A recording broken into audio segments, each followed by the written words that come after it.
this video we're going to look at chemical formulas, and a formula is just a way that we can show what elements are in a compound and how many of each element are in the compound as well.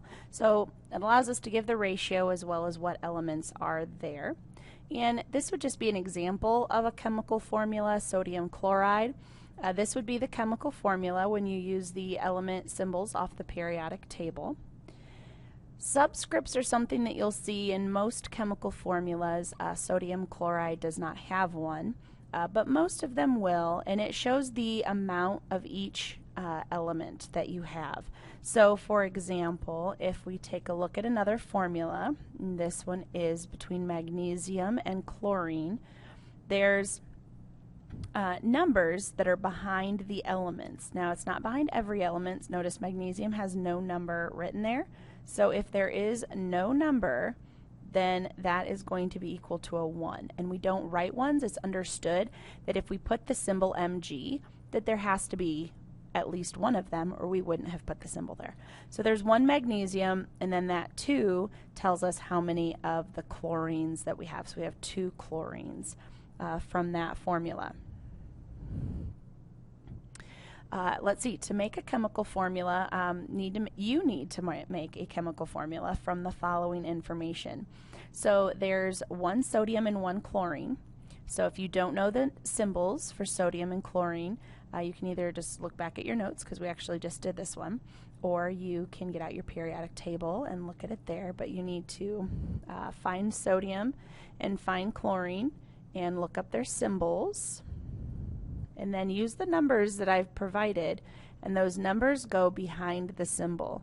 So for this one, for sodium and chlorine, Na for sodium, and the fact that there's a 1, you don't write 1, so it's just understood that it's there, and then chlorine is just Cl. So we don't write the 1s. If you do, I'm not going to count those as correct, so don't write the 1s. It's just understood that they're there. Another one, do this one, and this would be 1 magnesium and 2 chlorines. So write the formula between that.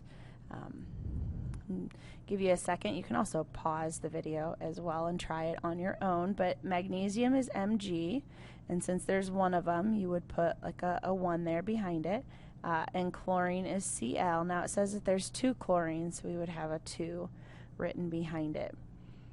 Okay, now this one you're going to do on your own. And I'm going to check it in class.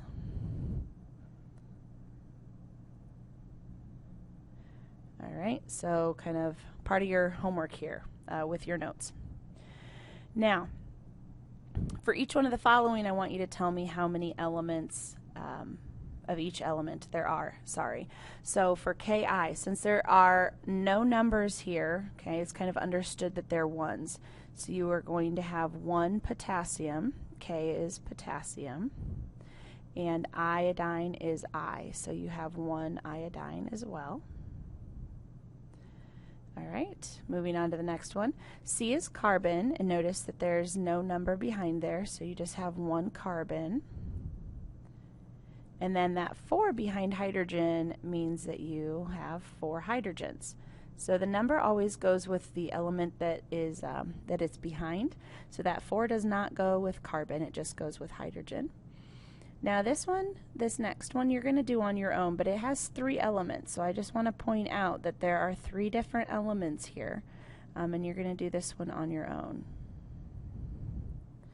And again, we'll check it in class.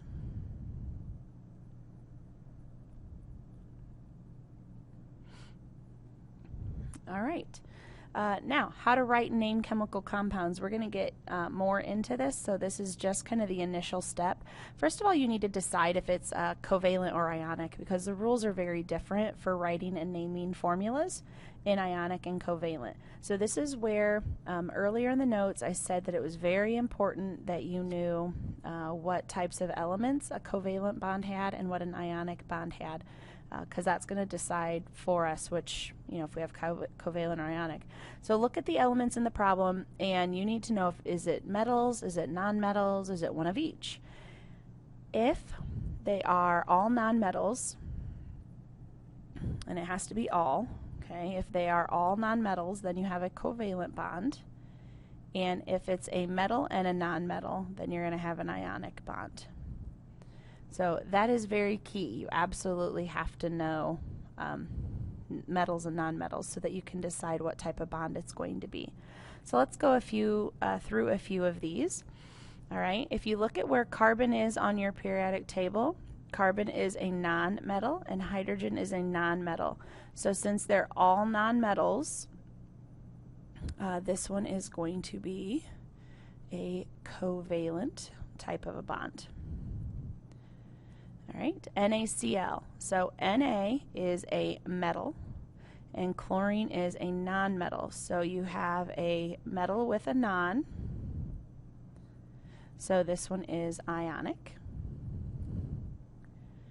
MgCl2, okay, Mg is a metal and Cl is a nonmetal. So this is another metal with a nonmetal, and so it's another ionic example of an ionic bond.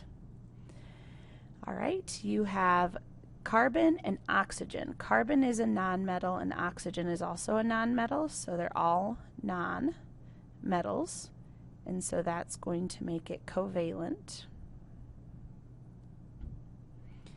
O3. Now this is actually 3 O's, okay, so all oxygens are nonmetals, so since they're all nons, it is still covalent. Even if they're the same element bonded to itself, that's fine, they're still all nonmetals.